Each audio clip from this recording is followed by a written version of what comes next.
Rafael Alun Trisambodo keluar dari gedung KPK setelah 8,5 jam diperiksa terkait harta kekayaannya. Saat keluar, ayah Mario Dandi Satrio itu langsung dicecar media yang sudah menunggu keterangannya. Sayangnya Rafael enggan menjawab soal sejumlah pertanyaan media terkait kenakalan anaknya sampai perusahaannya di Minahasa Utara. Ia hanya sempat mendoakan David, korban penganiayaan anaknya, agar cepat sembuh. Namun ketika wartawan masih mencegatnya, Rafael mengaku sudah sangat lelah. Ia bahkan meminta agar dikasihani karena sudah berada di KPK sejak pagi hingga sore. Rafael Alun Trisambodo berada di KPK dalam rangka memenuhi kewajiban untuk menyampaikan klarifikasi seputar asal-usul harta kekayaan yang dilaporkannya dalam LHKPN. Dari hasil keterangan KPK, Jeep Rubicon yang digunakan anaknya memang bukan milik Rafael, melainkan atas nama kakak ex pejabat Ditjen Pajak tersebut. Sementara motor Harley Davidson disebut karena menggunakan plat palsu, jadi KPK tidak bisa mencari asalnya dari mana. Gara-gara itu pula hashtag KPK kena prank trending Twitter hari ini. KPK dinilai mau saja dibodoh-bodohi oleh Rafael Alun Trisambodo.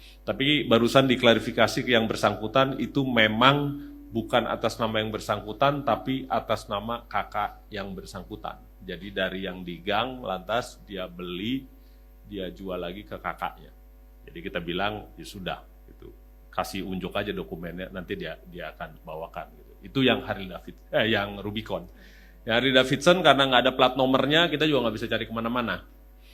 Yang kerjasama dengan dealer, ya kita mulai dengan Samsat biasanya gitu, dan di Samsat itu kita dikasih Mario gitu, impornya dari mana, kapan itu bisa kita cari gitu. Oleh karena itu sebelum kita cari ke sana kan kita cari dulu yang paling sederhana aja, nama BPKB gitu.